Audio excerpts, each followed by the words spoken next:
ગુજરાતમાં ભાજપનો ગઢ ગણાતી બેઠક એટલે વડોદરા લોકસભા બેઠક, જેની સાથે સયાજીરાવ ગાયકવાડથી લઈને સંસ્કારી નગરી સુધીનો વારસો જોડાયેલો છે.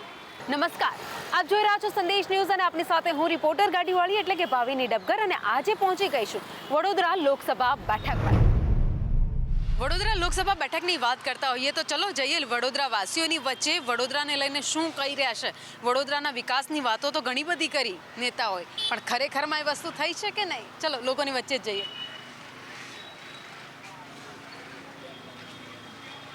વડોદરાના છો? નહીં, વાઘોડિયા. અચ્છા, વાઘોડિયા વિસ્તારમાંથી આવો છો. વડોદરા પહેલા જેવું છે કે કંઈ અલગ છે? અમારા માટે તો સેમ જ છે. અચ્છા, કંઈ બદલાયું વડોદરામાં? કશું જ નહીં. ક્યાંથી આવો છો? કયા વિસ્તારમાંથી? અહીંયા દાંડિયા બજાર. દાંડિયા બજારમાં. વડોદરા પહેલા જેવું છે? પહેલાં જેવું છે, પહેલાં તો બેટર થયું છે હવે તો. અચ્છા, બદલાયું છે એમ ને? બદલાયું છે. એટલે શું નવું બન્યું? રસ્તાઓ નવા થયા છે, બધું ડેવલપમેન્ટ થયું. સુરસાગર તો કેવું ડેવલપ થઈ ગયું છે, ગાર્ડન બધા નવા થઈ ગયા છે. હવે તો ઘણું બધું ડેવલપ થઈ ગયું છે. નેતાઓ પ્રચારમાં આવે? હજુ કોઈ આવ્યું નથી, આવશે તૈયારી હવે. પ્રચારમાં આવે ત્યારે શું કહેતા હોય જનરલી? જનરલી બધું વિકાસની વાત કરતા હોય, બીજું કશું નહીં. પછી થાય છે ખરા? કામ જાય કઈ જાય? ધીરે ધીરે થાય પણ થાય છે. થાય. મોડું થાય પણ થાય થાય ખરું. થાય ખરું થાય ખરું. વડોદરામાં કઈ એવી વસ્તુની હજુ પણ જરૂર લાગે? હજુ થોડું ટ્રાફિકનો પ્રોબ્લેમ છે, સોલ્વ થઈ જોઈએ. ટ્રાફિક સમસ્યા જે ડેવલપમેન્ટ કરી રહ્યા છે, થોડું ટ્રાફિક છે, થોડું સ્વચ્છતા પણ હોવી જોઈએ થોડી. અમુક જગ્યાએ નથી પણ થવી જોઈએ, પણ થશે પણ ધીરે ધીરે. સંસ્કારી નગરીની ઓળખ છે હજુ પણ બરકરાર છે કે બદલાય છે? બરકરાર જ છે, બીજું કંઈ છે બરકરાર જ છે. તો સ્કૂલમાં તમારી દીકરી છે? કેટલા વર્ષની? 4. અચ્છા, સ્કૂલમાં મૂકીએ છીએ તો ફીસ પોસાય છે? હા, હવે એ તો ફીસનું તો શું કહી શકીએ છીએ, એ તો બધી સ્કૂલનું સેમ જ છે એઝ ઇટ ઇઝ. એટલે વધારે લાગે ફી? હા, થોડુંક તો લાગે પહેલાં કરતાં, બટ ઇટ્સ નોર્મલ. કાકા ક્યાં રહેવાનું? વડોદરામાં. જાંબુઆ. અચ્છા, જાંબુઆ વિસ્તાર કેવો ડેવલપ થયો? હા, ડેવલપ થયો, બહુ સરસ થયો. શું બન્યું નવું? એપાર્ટમેન્ટો બન્યા, બધું શોપિંગ સેન્ટરો. રોજગારીના ઓપ્શન છે વડોદરામાં? આ તમારા છોકરાઓને તો મોકલવાના? છોકરાઓ તો બરાબર જોબ કરે છે. સેટ થઈ ગયા? હા, ચેક બોમ્બે થી અહીંયા એટલા માટે જોબ કરવા માટે. તો જોબ કરવા માટે તો છોકરાઓ નહીં મોકલ્યા. બરોડા ગુજરાત આપણા માટે, ગુજરાત આપણું છે ને. ગમ્યું ગુજરાત? વડોદરા ગમે? 100% વડોદરા તો બેસ્ટ. આટલું ફાઇન બનાવ્યું છે સરકારે, મહેનત કરે છે બધા. પટ્ટી સમોસા ખાઓ છો? પટ્ટી સમોસા ખાઈએ. હા? કેવા લાગે? એકદમ ટેસ્ટી. ટેસ્ટી હે? ટેસ્ટી. મજા આવે ખાવાની? આવે ખાવાની. તને ગમે છે સમોસા ખાવા? હા. ચાલો, સમોસા તો ખાઈ રહ્યા. શું મરચા સાથે સમોસા ખાયા? મરચાં સાથે સમોસા. અચ્છા, ઓકે. આ વડોદરાનો ટ્રેન્ડ છે કે મરચા સાથે આ પટ્ટી સમોસા અને ખાઓ ને મજા લો. ચૂંટણી આવે છે, નેતાઓ પ્રચારમાં આવે? આવે આવે જ નહીં બધા. આવે છે. આવે આવે શું કે આવે ત્યારે? આવે ત્યારે કે વોટ આલો અમને, બીજું તો શું કે. અચ્છા. હા, રોજગારી આલું છું આલું છું, કોઈ કશું હાલતું નથી, બધું વાતો જ કરે છે. પબ્લિક તો હેરાન પરેશાન જ છે. બધા રોજગાર, બધા કોઈને કામ ધંધો મળે છે નહીં મળતું, બધે એવા છે, બધા હેરાન પરેશાન છે. બધું અહીંયા આગળ બધું એવું બધું ભ્રષ્ટાચાર એવું થઈ ગયું છે. અધિકારીઓને રજૂઆત કરવા સાંભળે વાત? કોઈ સાંભળતું નહીં, બધું પોતપોતાનું જ પેટ ભરે છે, કોઈ કોઈનું સાંભળવા માટે કોઈ તૈયાર નથી. હા, અહીંયા છું, લીમડાપોળમાંથી આવું છું. અચ્છા, લીમડા પોળ કે રસ્તાઓ નાના હતા, સુધર્યા છે? સુધર્યા નથી, અમારે તો બહુ પોળ ખરાબ છે. ખાડા વાળા બહુ જ છે. હા, ગેસ લાઈનનો પ્રોબ્લેમ છે, બધું બહુ છે. તો સ્થાનિક કોર્પોરેટરને રજૂઆત કરી? કરી હતી, હા કરી છે. તો સુધારો નહીં થયો? કે છે કે હવે આ કદાચ ચૂંટણી પછી કંઈક કરીશું એવું કે છે. ચૂંટણી આવી એટલે કહી દીધું કરી નાખશે? હા, કરે ત્યારે ખરા. ક્યાંથી આવે છો ભાઈ? હું હરણીથી આવું છું. હરણી વિસ્તાર. હરણી વિસ્તાર પહેલા જેવો જ છે? થોડું ઘણું ડેવલપમેન્ટ છે અત્યારે, પણ એકચ્યુઅલી આના પહેલાં હું સુરત રહેતો હતો, અને સુરતમાં મેં જે ડેવલપમેન્ટ જોયું વડોદરામાં ડેવલપમેન્ટ લાગતું નથી. સ્વચ્છતાની રીતે અને જે રોડ રસ્તાને બધું ડેવલપ થવું જોઈએ, આટલા વર્ષોથી જે ચાલી રહ્યું છે એની અંદર વધારે હજુ ડેવલપમેન્ટ જરૂરી છે, પણ એ હજુ ડેવલપમેન્ટ નથી થતું. સ્વચ્છતા તો જરૂરી છે જ. જે મેં સુરતનું ડેવલપમેન્ટ અને સુરતનું જે બ્યુટિફિકેશન જોયું એ વડોદરાનું બ્યુટિફિકેશન થાય તો મને ઘણો આનંદ થશે. તો વડોદરાના રાવપુરા વિસ્તારમાં લોકો ખાણીપીણીની મજા માણી રહ્યા છે. પહેલાં પટ્ટી સમોસા ખાતા હતા, એ લોકો વચ્ચે ગયા, એ લોકો પાસેથી આવનારી સરકારને લઈને પણ મત જાણ્યો. ચલો હવે અહીંયા પાણીપુરી પણ એક ફેમસ છે, તો ત્યાં જઈએ. લોકો ઘણા જ બધા છે, પાણીપુરી ખાઈ રહ્યા છે, મજા. મોંઘવારી ક્યાંય લાગે? મોંઘવારી તો લાગે જ ને, શેમાં લાગે? બધી વસ્તુમાં ભાવ વધે, જેમ જેમ ટાઈમ થાય એમ ભાવ વધે. બધા ઘટવા જોઈએ? ઘટવા તો જોઈએ બધાને, બધા મહેનત કરે છે તો ઘટવા તો જોઈએ. कितने साल से हो बड़ौदा में? हो गया 6-7 साल हो गया. अच्छा, 7 साल में बड़ौदा 7 साल पहले था वैसा ही है कि अब बदल गया है? अभी बदल गया ना, अभी तो पहले से तो बहुत बदल गया. कैसे क्या बदला है? मतलब सब चीज़ बदल गया. जहाँ पे सिटी नहीं था सिटी बन गया, जहाँ पे घर नहीं था घर बन गया. अच्छा है, रोजगारी मिलती है सबको? अभी मिल रहा है, काम तो मिल रहा है. કાકા દુકાન ચલાવો છો ઘડિયાળની? ચાલે છે, સારી ચાલે? ખર્ચો નીકળે છે. ખર્ચો નીકળી જાય. કેવું બાકી બરોડામાં ધંધા રોજગાર બધા બરાબર? રહેવાનું અમારો અમે અહીં જ રહીએ છીએ. અચ્છા, તો આટલા વર્ષમાં તો તમે કોંગ્રેસ ને ભાજપ બે સરકાર જોઈ, હા જોઈએ છે. તો કોનું કામ સારું લાગ્યું? હમણાં ભાજપનો ભાજપનું. કયું કયું કામ સારું લાગ્યું? બધા સારા જ છે એમના કામ. તો આ વખતે હવે દેશમાં કેવી સરકાર હોવી જોઈએ? એ જ આવશે ભાજપ જ. અચ્છા, શું કરો છો ભાઈ તમે? મેં રિક્ષા ચલાવું મેડમ. અચ્છા, ભાડું મળી જાય? મળી જાય ગાડી, મળી જાય. મુસાફરોની સંખ્યા બરોડામાં વધી છે કે ઘટી? સંખ્યા છે બહુ વધારે છે. સ્ટુડન્ટ? સ્ટુડન્ટ બી ચાલે છે ને ગરીબ માણસ બી ચાલે છે, બધા જ ચાલે છે ગાડી. એવું છે, ચાલ્યા કરે ધંધો, મહેરબાની છે ભગવાનની. પોલીસ વાળા ક્યાં ટ્રાફિકના કારણે હેરાનગતિ બહુ થાય? ઓછા હેરાન કરે છે બરોડામાં હેરાન. એટલું છે કે ડેવલપમેન્ટ નથી, બરોડામાં ડેવલપમેન્ટ કોઈ થયું નથી. પણ જોઈએ તો ભાજપ જ. નીચેના જે સત્તાવાળા છે એ લોકો શું કરે છે ખબર નથી. ટિકિટ જેને બી મળે છે, વોટ જેને પડે છે એક મોદીને જોઈને જ પડવાના છે. બરોડામાં પાણીની સમસ્યા ઘણા બધા વિસ્તારમાં છે, સોલ્વ થઈ છે? કોઈ સોલ્વ પાણીની સમસ્યા કોઈ સોલ્વ થઈ નથી. એકતાનગર છે, આ છે, વાઘોડિયા રોડ છે, પાણીનું કોઈ જગ્યાએ કામ ચાલતું નથી અત્યારે તો. રોજગારીના નવા ઓપ્શન મળ્યા? કોઈ જ નહીં, એ બિલકુલ નહીં. ખાલી ઉપરથી બધા વાતો મોટી મોટી કરે છે, પણ રોજગારમાં કોઈ વસ્તુ કોઈ ડેવલપમેન્ટ નથી. મુલાકાત કરવી છે કોંગ્રેસના ઉમેદવાર જસપાલસિંહ પઢિયાર સાથે. કોંગ્રેસને કેવી રીતે આ બેઠક ઉપર જીતાડશે, કારણ કે અહીંયા ભાજપનો ગઢ કહેવાય છે. ભાજપ છેલ્લા ઘણા સમયથી આ બેઠક ઉપર સતત જીતતી આવી છે. ચલો તેમની સાથે જ વાતચીત કરીએ, કયા મુદ્દાઓને લઈને લોકો વચ્ચે જઈ રહ્યા છે તે પણ એમની પાસેથી જ જાણીએ. વડોદરા લોકસભા બેઠક જ્યાં ભાજપે રંજનબેનની ટિકિટ ખેંચી હેમાંગ જોશીને મેદાને ઉતાર્યા છે, તો બીજી બાજુ કોંગ્રેસે પસંદગીનો કળશ જસપાલસિંહ પઢિયાર પર ઢોળ્યો છે. જસપાલસિંહ આપણી સાથે છે. જસપાલસિંહ નમસ્કાર. કહેવાય છે આ ભાજપનો ગઢ, કેવી રીતે અહીંયા જીત માટે મહેનત કરવી પડશે? જેવી રીતે સતત 30 વર્ષોથી વડોદરાની જનતાએ જેને જન્મ આપ્યો અને જેને પોતાના જનપ્રતિનિધિ તરીકે ચૂંટ્યા, એ લોકો દ્વારા સતત 30 વર્ષ સુધી કેન્દ્રની સરકાર હોય એમની પાસેથી વડોદરાના જે કામ કરાવવા જોઈતા હતા, વડોદરાની જનતાના જે કામો થવા જોઈતા હતા, એ તમામ કામો કરવામાં અંદર આ લોકો નિષ્ફળ નીવડ્યા છે.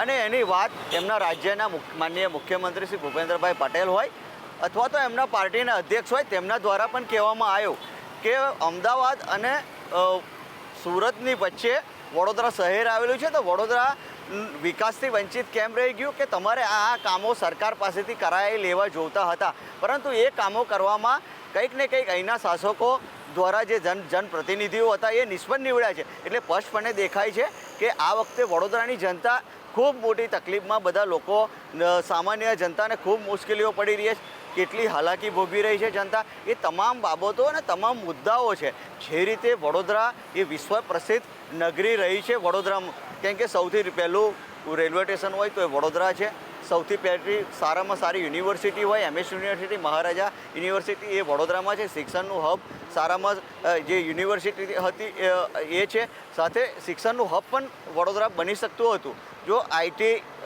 ને શાસકો દ્વારા જો ITને અહીંયા લાવવામાં આવી હોત તો એ પણ અહીંયા થઈ શકતું હતું. સાથે એમ્સ સ્વાસ્થ્યની બાબતની વાત કરું તો સ્વાસ્થ્યમાં એમ્સની હોસ્પિટલની વાત કરવામાં આવી હતી, જાહેરાતો કરવામાં આવી કે વડોદરામાં એમ્સ હોસ્પિટલ બનાવવામાં આવશે, પરંતુ કંઈક ને કંઈક રીતે શાસકો એ હોસ્પિટલને પણ જાહેરાત થયા બાદ પણ શાસકો દ્વારા વડોદરા એમ્સ હોસ્પિટલ ના લાવી શક્યા. એટલે આ તમામ મુદ્દાઓ ખૂબ છે. શિક્ષણના મુદ્દાઓ છે, એજ્યુકેશન હબ વડોદરા બની શકતું હતું. સર સયાજીરાવની નગરી વિશ્વ પ્રસિદ્ધ નગરી છે, તેમાં સૌથી પહેલી ડ્રેનેજ લાઇન હોય તો એ પણ અહીંયા વડોદરામાં બની હતી. એરોડ્રામ હોય એ પણ વડોદરામાં હતું. આ તમામ બાબતો હતી, પરંતુ એ કંઈક કરવામાં આ લોકો નિષ્ફળ નીવડ્યા છે. ભાજપ તો એવા દાવા કરે છે કે આ બધા જ કામ થઈ ગયા છે, કેટલાક અત્યારે ઓન બોર્ડ છે, કેટલાક શરૂ થઈ ગયા છે, કેટલાકની મંજૂરી લેવાઈ ગઈ છે. રંજનબેન પોતે પણ આવું કહે છે. આ સાથે જ હેમાંગ જોશી સાથે વાત થઈ, તેમણે પણ કહ્યું કે ભાજપ દરેક કામ પૂરા કરશે જે વડોદરાની જનતાને જોઈએ છે. કેટલા વર્ષો સુધી, આજે 30 વર્ષ સુધી તમને જનતાએ તક આપી છે.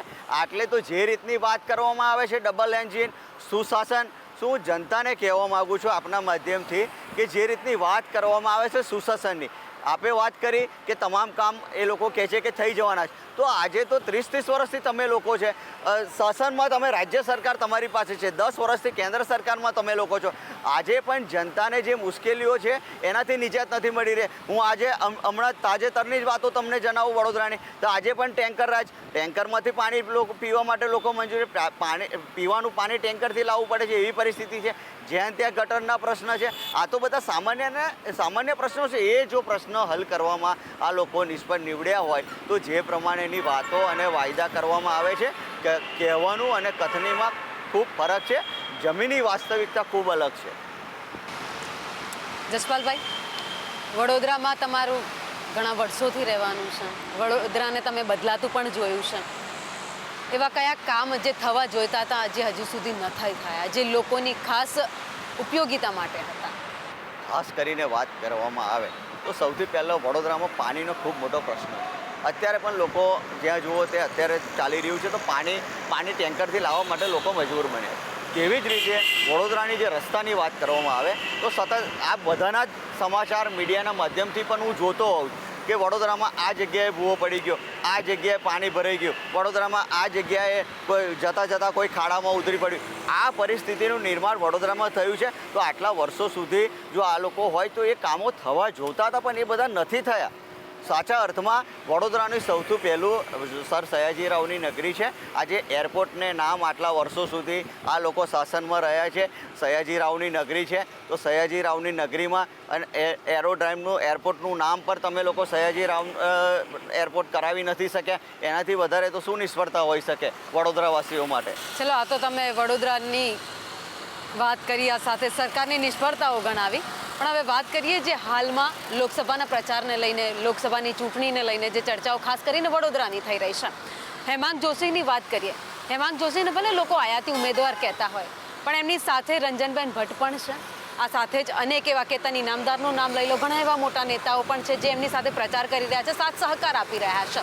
જસપાલ પઢિયાર સાથે એવું કોણ છે? મારી સાથે વડોદરા લોકસભા બેઠકના તમામ અમારા કોંગ્રેસના સૌ આગેવાનો, કાર્યકરો મારી સાથે છે. સાથે કોંગ્રેસ પાર્ટી એક કાર્યકરોની પાર્ટી છે. તમામ જે જનતા જનાર્દન છે એનો પણ ખૂબ સાથ અને સહકાર મને મળી રહ્યો છે, અને તમામ જગ્યાએ આવકાર પણ મળી રહ્યો છે. એટલે જે રીતની વાત આપે એ લોકોના આગેવાનોની કીધી, અમારા પણ તમામ લોકો કોંગ્રેસ વડોદરા લોકસભા બેઠક આ વખતે જીતે એના માટેના તમામ પ્રયત્નોમાં લાગી ચૂક્યા છે. અને આપ માહોલ જુઓ તો ચોક્કસપણે આ વખતે કંઈક અલગ માહોલ પણ દેખાઈ રહ્યો છે. ભાજપે અત્યાર સુધી કંઈક કામ ન કર્યા હોવાની તેમણે વાત કરી છે. પણ ખેર, જ્યાં વિસ્તારમાં ફરી રહ્યા છે, રોડ રસ્તાની તમે વાત કરી રહ્યા હતા, જે રોડ રસ્તા ઉપર ફરી રહ્યા છે એ માનવું પડશે કે નવા બન્યા છે? એ તો કરવું જ પડે. એ પાર્ક છે ને, લોકો આજે જનતા તમને આટલો મોટો ટેક્સ આપતી હોય તો જનતાને સુવિધા ઉપલબ્ધ કરાવવાની કોઈ પણ સરકારની જવાબદારી છે. એવું નથી કે આ 30 વર્ષમાં જ આ બધું રોડ બની ગયો અને 30 વર્ષમાં જ ડેમ બની ગયો. એ વસ્તુ નથી. 30 વર્ષમાં જ કોઈ શિક્ષણ બન્યું. મને તો એમ અત્યારે જે લોકો વાત કરી રહ્યા છે એ શિક્ષણ એ લોકોએ પ્રાથમિક શાળામાં મેળવેલા લોકો છે બધા, કે એ કોંગ્રેસના શાસનમાં બનેલી શાળાઓ છે. એટલે કોંગ્રેસના લોકો એવા દીર્ઘદ્રષ્ટા લોકો હતા કે જેમને ભવિષ્યનો વિચાર કરીને ભારત એવું વિશ્વના ફલક પર એક અલગ નામના મેળવે એ દિશામાં એનો પાયો નાખ્યો, અને એના ભાગરૂપે જ આજે આ ઇમારત થઈને આગળ વધી રહ્યા છે. વડોદરાની વાત કરીએ. વડોદરાનું રાજકારણ ઘણું જ ગરમાયેલું હમણાં જોયું. હવે મામલો બધો થાળે પડ્યો છે ધીરે ધીરે. એનો લાભ જસપાલસિંહને કેવી રીતે થશે? જનતા બધું જ જોઈ રહી છે. જનતા જોઈ રહી છે કે સત્તા માટે શું કરી રહ્યા છે લોકો. અને આ બધું જ જે ગરમાવો વડોદરા લોકસભા બેઠક માટે આવ્યો, કોણ નારાજ થયું, આ થયું, પેલું થયું, અને આજે વડોદરા રંજનબેનને માતૃતુલ્ય માને છે. હું પણ ખૂબ આદર કરું છું, કેમ કે હું ધારાસભ્ય હતો ત્યારે સંકલન સમિતિ અમારી હતી, ત્યારે બેનશ્રી આવતા અને કહેતા કે ભાઈ જસપાલસિંહનું કામ હોય તો તમે જોઈ લેજો. જસપાલભાઈને 10માંથી 9 ધારાસભ્ય બીજેપીના હતા, હું એકલો કોંગ્રેસનો ધારાસભ્ય હતો. પરંતુ રંજનબેન જે માતૃતુલ્ય તરીકે જેમને ઓળખવામાં આવે છે, તેવી જ રીતે મને કાયમ કંઈ એવું મિટિંગમાં જ્યારે બી કંઈક કામો લેવામાં આવતા હોય તો મને કહેતા હોય કે અને અધિકારીને પણ સૂચન કરતા હોય કે જસપાલભાઈ ભલે કોંગ્રેસના MLA રહ્યા છે પણ એમનું કોઈ કામ બાકી ના રહે, એ પણ તમે જોઈ લેજો એમ. એટલે આવા માણસની તમે એકવાર ટિકિટ જાહેર કરી દો છો અને આજે વડોદરા માતૃતુલ્ય તરીકે જેમને ઓળખે છે એવા માણસની તમે જાહેરાત કરી દો છો. જાહેરાત કર્યા પછી પ્રચારની શરૂઆતો થઈ જાય છે અને પછી તમે ટિકિટ કાપો છો, એ બિલકુલ ખોટી બાબત છે, યોગ્ય બાબત નથી. એટલે એ બધા જે પ્રશ્નો એમનામાં ઉપસ્થિત થયા છે, હું તો એ એમનો આંતરિક મામલો છે, પરંતુ આ બધું જ વસ્તુ જનતા જોઈ રહી છે. એટલે જનતા આ વખતે ચોક્કસપણે જોશે જ કે કોણ કામ કરવા માગે છે અને કોણ સત્તા પર રહેવા માગે છે. આ તો વાત ભાજપની હતી, કોંગ્રેસની પણ એ જ સ્થિતિ છે. કોંગ્રેસમાં એક પછી એક નેતાઓ જઈ રહ્યા છે, કેમ કોંગ્રેસ સાચવી નથી શકતી? કંઈક ને કંઈક રીતે જે રીતે અમારા લોકો કંઈક ને કંઈક રીતે કોઈના ઉપર કોઈક બીજું દબાણ લાવવામાં આવે છે, ત્રીજા પ્રકારનું દબાણ લાવવા છે. કંઈક ને કંઈક રીતે કોઈ જતું હોય ત્યારે પ્રદેશ પ્રમુખશ્રી જે માનનીય શક્તિસિંહ ગોહિલજી હોય છે, એમને ખબર પડતી હોય છે કે ભાઈ આનો આ કોન્ટ્રાક્ટ હતો, આનો બચારાનું આ બિલ દબાયું અથવા તો આને આ કર્યું. આવી બધી વાતો અવારનવાર ચર્ચાતી હોય છે. એટલે કંઈક ને કંઈક રીતે દબાણની રાજનીતિ, ભયની રાજનીતિ ઊભી કરીને લોકોને તોડવાનો અને એમનામાં જોડવાનો પ્રયત્ન આ લોકો કરી રહ્યા છે. ક્યારેય હું એવું માનું છું હશે થોડા ઘણા લોકો 5-15%, પરંતુ સાચા અર્થથી કોઈ દિલથી ગયું હોય એવું 5-15% લોકોથી વધારે કોઈ હોઈ ના શકે. જસપાલસિંહ કોંગ્રેસમાંથી ઉમેદવારી કરી રહ્યા છે, પણ જસપાલસિંહને લઈને એવું કહેવાય છે, વડોદરામાં પણ લોકો એવું કહે છે કે કોઈ જાણીતો ચહેરો નથી, એના કારણે જસપાલસિંહને નુકસાન થઈ શકે. વડોદરા જિલ્લા કોંગ્રેસનો પ્રમુખ છું. વડોદરા જિલ્લાનો જ પાદરા તાલુકાનો પાદરા વિધાનસભાનો હું ધારાસભ્ય 5 વર્ષ ધારાસભ્ય તરીકે કામ કર્યું છે. અને વડોદરા જિલ્લાના તમામ આપને કોઈ કહ્યું હશે ના, ચોક્કસપણે હું એવું પણ નથી માનતો કે નહીં હોય, પરંતુ જે રીતની વાત આપને કોઈએ કહી એમાં હું એટલા માટે સત્ય નથી માનતો, કેમ કે વડોદરા જિલ્લાનો સતત હું 2010માં હું પ્રથમ અપક્ષ તાલુકા પંચાયત જીત્યો હતો અને ત્યારબાદ 2012માં વિધાનસભાની ચૂંટણી પ્રથમ વખત ખૂબ નાની વયે 31 વયે પાર્ટીએ મને ટિકિટ આપી. 4,000 મતે હું હાર્યો. 2017માં 20,000 મતે હું વિધાનસભાની ચૂંટણી જીત્યો. ત્યારબાદ 2022માં 5,000 મતે હું ચૂંટણી હાર્યો. એટલે 15-16 વર્ષનું સતત આ રાજકીય કારકિર્દીનું સફર છે. એમાં કોઈ એવું કહેતું હોય કે વડોદરામાં જસપાલસિંહનો ચહેરો જાણીતો નથી, કદાચ હોય પણ શકે. હું નથી કહેતો કે મને બધા જ લોકો 100% ઓળખતા હોય, પરંતુ આ એક વાતમાં કંઈક ને કંઈક રીતે રાજકીય બાબત લાગી રહી છે. એટલે હું કહીશ કે ચોક્કસપણે લોકો ઓળખે છે અને લોકો મતદાન પણ આ વખતે કરવાના છે. રાજકીય સફર ઘણી લાંબી છે આપની, પંચાયતથી લઈને તમે લોકસભા લડવા જઈ રહ્યા છો. આ એક્સપિરિયન્સ ક્યાં કેટલો કામ આવશે? જેવી રીતે રૂરલમાં ધારાસભ્ય તરીકે મેં કામ કર્યું છે અને હું ધારાસભ્ય નહોતો ત્યારે પણ જે રીતના અનુભવો મળ્યા, લોકો સાથે કામ કરવાનો જે પ્રકારનો મોકો મળ્યો અને જે પ્રકારની લોકોની જે વ્યથા હતી એ વ્યથા પણ સમજવાનો મોકો મળ્યો કે સતત આટલા ગુજરાતમાં રાજ્ય સરકાર 28-30 વર્ષથી છે, તેમ છતાં પણ લોકો આજે પણ કેવી પરિસ્થિતિમાં છે, તમામ વસ્તુ મેં જોયું છે. એટલે આ બધો જ અનુભવ છે, એ અનુભવના આધારે લોકો સુધી પહોંચવાના છે અને વાત અમારી મૂકવાના છે. પાદરા વિધાનસભા બેઠકના ધારાસભ્ય રહી ચૂક્યા છો, એ વિસ્તાર તો આપનો જાણીતો છે, પણ બીજી 6 વિધાનસભા બેઠકો જ્યાં લોકો તમારી તરફ ખેંચાય, તમને મત આપે, એ માટે કયા મુદ્દાઓને લઈને ખાસ ત્યાં જશો?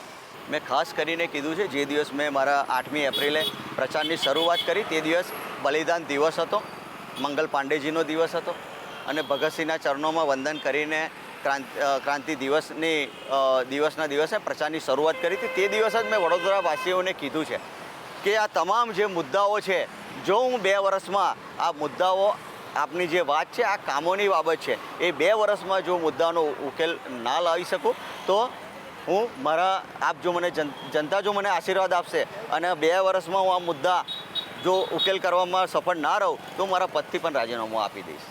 પ્રાથમિકતા કઈ રહેશે જો જસપાલસિંહ સાંસદ બને છે આ બેઠક ઉપરથી? તો વડોદરામાં ખાસ કરીને પાણીની જે બાબત છે, જ્યાં ત્યાં જે આ ભૂવા પડવાના પ્રશ્નો છે, ડ્રેનેજના જે પ્રશ્નો છે, આ બધા પ્રાથમિક પ્રશ્નો છે કે જે આવું સુશાસન ચાલતું હોય અને ડબલ એન્જિન ચાલતું હોય ત્યારે આ સામાન્ય પ્રશ્નો તો હોવા જ ના જોઈએ. કંઈક મોટા પ્રશ્નો હોય તો સમજ્યા, પરંતુ આ તો સામાન્ય પ્રશ્નો જ એટલા બધા છે, તો એને જ પહેલાં પ્રાથમિકતામાં લઈને એ જ પ્રશ્નનો નિકાલ કરવો એ મારી પ્રાથમિકતા રહેશે.